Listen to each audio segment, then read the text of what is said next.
What's up guys, welcome back to another episode of the QPR Career Mode. Today we have a huge game against Liverpool in what is probably the title decider. Obviously if it's a draw, then Man City are in a good place though, but we're not looking for a draw, we're looking to win that, and I'm sure Liverpool will as well. So yeah, it's going to be a very good game, but before that we have two matches. The first one was away against Brighton. Brighton were actually the team who I believe we got our first win against coming into the Premier League. So yeah, obviously a team who we had already beaten, and we had the first chance. De La Vega was on the right wing in that, for some reason, in that position, but he played it back to Dorison, who was in the middle, and he finally scored on his right foot. Obviously in the last episode he missed a few chances on it, but today he actually scored. It wasn't a great finish, the keeper could have done a lot better there, but it went in, and we went 1-0 up after 10 minutes. Another early goal. We've got quite a lot of those recently, and 10 minutes later Dawson had another chance. Fortunately though, his shot was quite central and the keeper managed to save it. And 35 minutes in, Brighton played the ball around quite nicely. They got a ball into the box and they scored. Florin Andone equalised for them to put a spanner in the works, to be honest. Obviously we were looking to win this game, then win the game against Everton, and then just go beat Liverpool, so that we were at the top at the end of the episode, because obviously we started ahead of City, so if we won all three they couldn't catch us. If we beat Liverpool we would have overtaken them. But Brighton were trying to spoil our fun, but straight away we were looking to get back in front, and Morrissey had the ball, went out to the left wing, he played it into Eze, who was making a run in. Still had the ball, he got tackled, but the defender played it straight to Dawson, who played it into Morris, who just smashed the ball into the top corner. A really good finish from him, and we regained our lead just before half time. The defender did well to tackle Eze, but he just passed it straight to Dawson. Inexcusable mistake, and we punished them. Morris was his 20th goal of the season. Half time, we were clearly the better team. Brighton only had that one shot, which they did score. And 10 minutes after the restart, we had a chance here. Eze got the ball, a great save from the keeper, and Brighton managed to clear the ball. But 77 minutes in, Morris had the ball into the box, in the box, and he turned and finessed it into the top corner. The placement on that was brilliant. Keeper had no chance, and we went 3-1 up, gave ourselves some breathing room, and yeah, you know, like, Morris again stepping up when it matters. The defenders just didn't even try and tackle him, they just stood off him and he took advantage of it.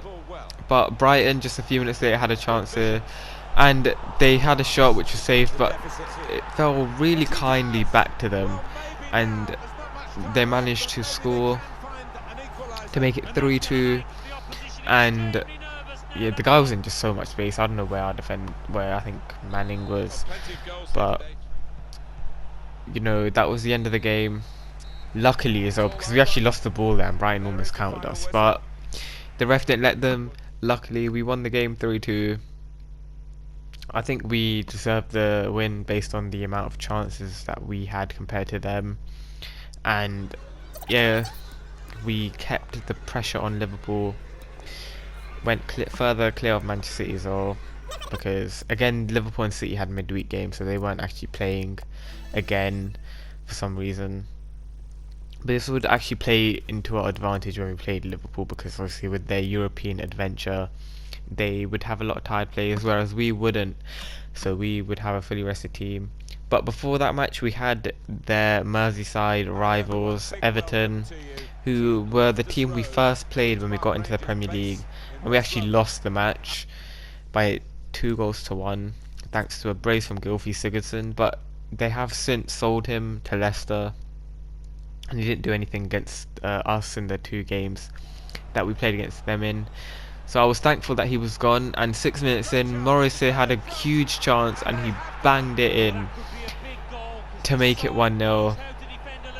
Straight away we took the lead, and Everton actually quite a good team. They have Donnarumma in goal, who is like 89 rated and very good as well.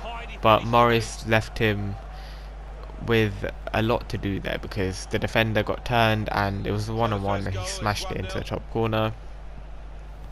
So once again we got a very early goal to put us in a good place to win the match, and straight away again we got the ball because of a good tackle. Sambia here had the ball, bringing it forward. Morris is making a run, he found him, he was through and he smashed it across goal into the top corner again. And before we had even played 10 minutes, we were 2-0 up against Everton. Camera did some weird spazzy thing there, but 2-0 up after 9 minutes was insane. I wasn't expecting the game to go this way. You know, Everton are actually quite a good team. And 15 minutes in, we had another chance here. Morris and Eze played a 1-2, and Eze, a very similar goal to Morris' second, just smashed it across goal into the top corner. Again, Donnarumma left with not really any chance. Maybe could have done a bit better because they both went across him, but Morris and Eze just played with the defence, and we went 3-0 up after 15 minutes. And this was not the same Everton team that were a lot better than us in the first game.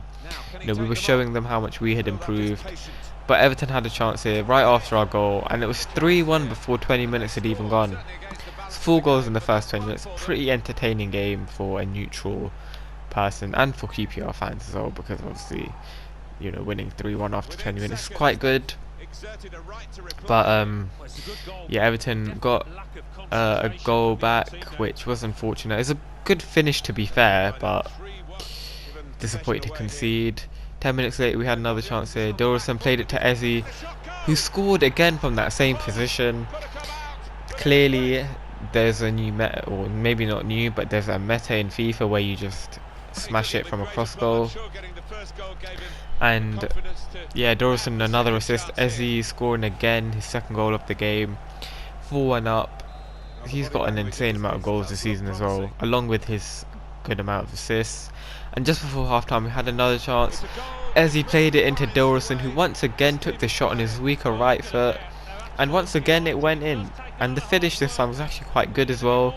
It wasn't lucky, it was, you know, pretty nice. Went past the keeper, no chance for him. And we were 5-1 up at the break. We were all over Everton. We definitely deserved the lead that we had, I'd say. And at the end of the game we had another chance here. Leko played it into Chair, whose shot was blocked, but the defender and the goalkeeper just fell into each other, and Chair was the first one to react. And we went 6-1 up against Everton. Really good result here. Nothing else happened after this, but it was a bit unfortunate for them, to be fair. But Chair showed a lot of aggression and commitment to get to the ball first, and we thoroughly deserved the win. We had 12 shots on target, 17 shots in total. They did not do anything. And yeah, Morris played really well, Eze played really well as well, Dorison played really well. De La Vega was a bit quiet, as he was in the first. Obviously he did get an assist, but in the first game, but he wasn't performing to the best of his abilities, and we needed him to against Liverpool. Obviously a huge game. Going into the match, they were actually 2 points behind us with a game in hand, obviously because they hadn't yet played their extra game because they had European stuff to do. They're actually in the Europa League here for some reason. Somehow this team's in the Europa League. Manchester City also still in the Champions League. So both of them will have very busy schedules because they've got the semi-finals and then they've still got league games to play. And coming into this game, like I said earlier, Liverpool players were actually quite tired, especially the two defenders. They had Van Dijk and Rugani at the back. They were shattered, and we obviously had to take advantage of that. The attackers were kind of tired, but not like really tired.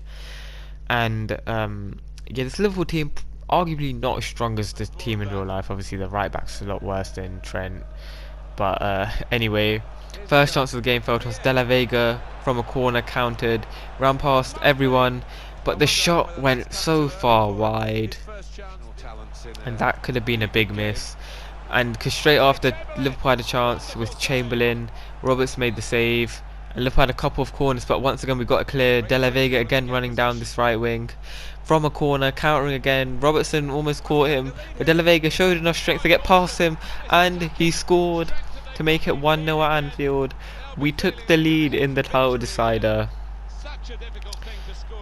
He clearly made up for his miss earlier on, because that was really good strength to just push off Robertson, and he got his 23rd league goal of the season. And just before half-time we had another chance with De La Vega. Again, you see Van Dijk's stamina there, and Regani as well, pretty much nothing left. De La Vega pulled it back to Eze, who somehow missed that. He really should have buried that. He just had to get on target at that near post, and we would have gone 2-0 up, and I would have felt very comfortable, because Liverpool's players were shattered, and 2-goal lead, I don't think we'd throw that away.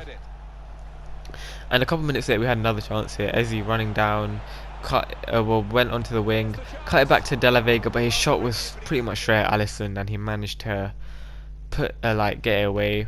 Half-time stats, it says we only had one shot on target, because De La Vega's shot actually didn't count as a shot on target because it hit the post.